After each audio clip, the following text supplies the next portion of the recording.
नमस्कार दर्शक मित्रों, मैं हूं आपके साथ अंजनी नीलेश ठक्कर। तो आज बात करेंगे आज के हिंदू पंचांग के बारे में। उससे पहले मैं आप सभी से आग्रह करना चाहूँगी कि यदि आप हमारे चैनल में पहली बार आए हैं, नए आए हैं, तो रोज़ हिंदू पंचांग को प्राप्त करने के लिए हमारे चैनल, हमारी सनातन संस्था चैनल को सब्सक्राइब अवश्य कर लीजिए और बेल आइकन को प्रेस कर दीजिए ताकि आगे आने वाले वीडियो की जानकारी आपको मिलती रहे। और कमेंट करके ज़रूर बताइए कि आपको वीडियो कैसा लगा।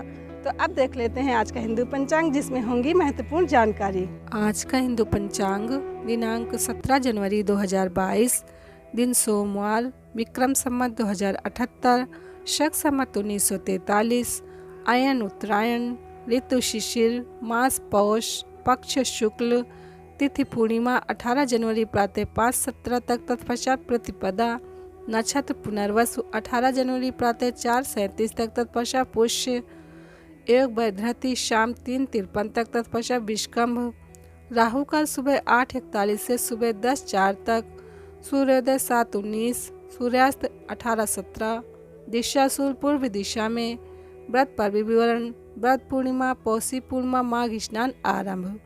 विशेष, पूर्णिमा और व्रत के दिन स्त्री सहवास तथा तिल का तेल खाना और लगाना निषिद्ध है। ब्रह्म पुराण ब्रह्मखंड हिंदू पंचांग। माघ मास 17 जनवरी से लेकर 16 जनवरी तक, गुजरात एवं महाराष्ट्र अनुसार माघ मास दिनांक 2 फरवरी से माघ महीना रहेगा।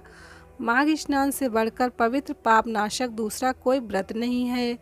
एकादशी के व्रत की महिमा है, गंगा स्नान की महिमा है, लेकिन माघ मास में सभी तिथियां पर्व हैं, सभी तिथियां पूनम हैं और माघ मास में सूर्योदय से थोड़ी देर पहले स्नान करना पाप नाशक और आरोग्यप्रद और प्रभाव बढ़ाने वाला है। पाप नाशनी ऊर्जा मिलने से बुद्धि शुद्ध होती है, इरादे सुंदर होते हैं। पद्म पुराण में ब्रह्म ऋषि भृगु कहते हैं कि तप परम ध्यानम त्रेतायाम जन्म तथा द्वापरे व कलोदानम माघ सर्व युगेषुच। सत्य युग में तपस्या से उत्तम पद की प्राप्ति होती है, त्रेता में ज्ञान, द्वापर में भगवत पूजा से और कलयुग में दान सर्वोपरि माना गया है। दानम केवलम कल युगे, परंतु माघ स्नान तो सभी युगों में श्रेष्ठ माना गया है। सतयुग में सत्य की प्रधानता थी, त्रेता में तप की, द्वापर में यज्ञ की, कलयुग में दान की, लेकिन माघ मास में स्नान की चारों युगों में बड़ी भारी महिमा है। सभी दिन माघ मास में स्नान कर सके तो बहुत अच्छा, नहीं तो 3 दिन तो लगातार करना चाहिए।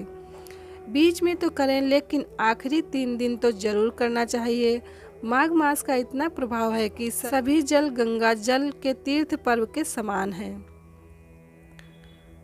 पुष्कर, कुरुक्षेत्र, काशी, प्रयाग में 10 वर्ष पवित्र शौच, संतोष आदि नियम पालने से जो फल मिलता है, माघ मास में 3 दिन स्नान करने से वो मिल जाता है। खाली 3 दिन माघ मास प्रातः स्नान सब कुछ देता है। आयु, आरोग्य, रूप, बल, सौभाग्य, सदाचरण देता है। जिनके बच्चे सदाचरण से गिर गए हैं, उनको भी पुचकार के इनाम देकर भी बच्चों को समझाने से, मारने से, पीटने से या और कुछ करने से उतना नहीं सुधर सकते हैं। घर से निकाल देने से भी इतना नहीं सुधरेंगे जितना माघ मास के स्नान से सुधरेंगे। अर्थात बच्चों को किसी भी प्रकार से माघ स्नान कराने के लिए प्रेरित करें तो सदाचरण, संतान वृद्धि, सत्संग, सत्य और उदार भाव आदि का प्रादित्य होता है। व्यक्ति की सुंदरता, उत्तम गुण, समझ उत्तम गुण से संपन्न होती है। नरक का डर उसके लिए सदा के लिए खत्म हो जाता है। मरने के बाद फिर वो नरक में नहीं जाएगा। दरिद्रता और पाप दूर हो जाएंगे, दुर्भाग्य का कीचड़ नाश हो जाएगा। यत्न पूर्वक माघ स्नान, माघ प्रातः स्नान से विद्या निर्मल होती है। मलिन विद्या क्या है कि पढ़ लिख के दूसरों को ठगो, दारू पियो, क्लबों में जाओ, बॉयफ्रेंड गर्लफ्रेंड करो, ये मलिन विद्या है। लेकिन निर्मल विद्या होगी तो ये पापाचरण में रुचि नहीं होगी। माघ प्रातः स्नान से विद्या निर्मल, कीर्ति बढ़ती है, आरोग्य और आयुष्य, अक्षय धन की प्राप्ति होती है। जो धन कभी नष्ट न हो वह अक्षय धन की भी प्राप्ति होती है। रुपए पैसे तो छोड़ के मरना पड़ता है, दूसरा अक्षय धन वो भी प्राप्त होता है। समस्त पापों से मुक्ति और इंद्रलोक की प्राप्ति सहज में हो जाती है। अर्थात स्वर्गलोक की प्राप्ति होती है। पद्म पुराण में वशिष्ठ जी भगवान कहते हैं, भगवान के गुरु भगवान वशिष्ठ जी कहते हैं, वैशाख में जल अन्न दान उत्तम है, कार्तिक में तपस्या और पूजा, माघ में जप और होम दान उत्तम है।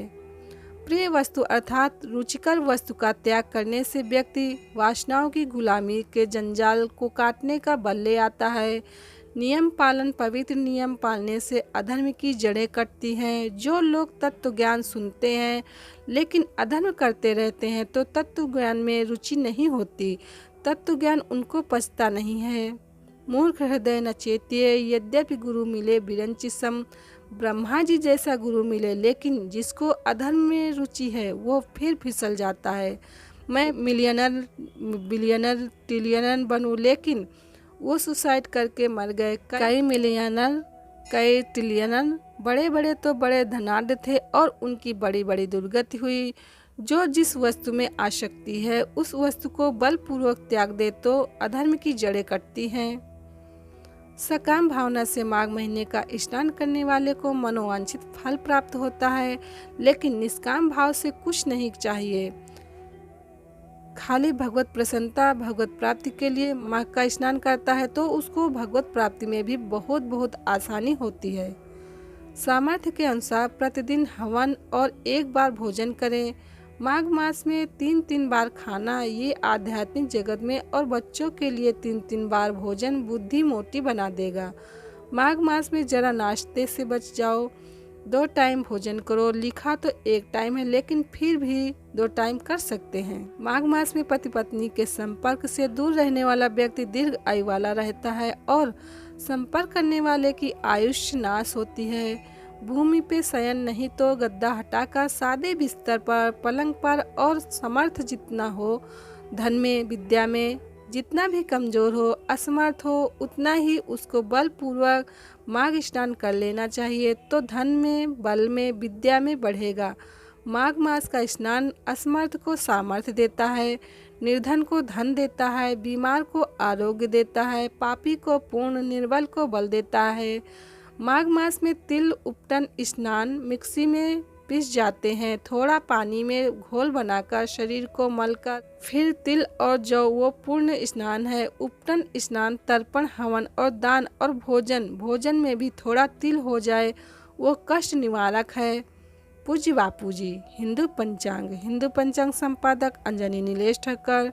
हिंदू पंचांग प्रकाशित स्थित सूरत शहर गुजरात। हिंदू पंचांग। तो अब यहीं पे मैं अपनी वाणी को विराम देती हूँ। कल फिर मिलेंगे हिंदू पंचांग को लेकर जिसमें होंगी महत्वपूर्ण जानकारी। तब तक के लिए नमस्कार।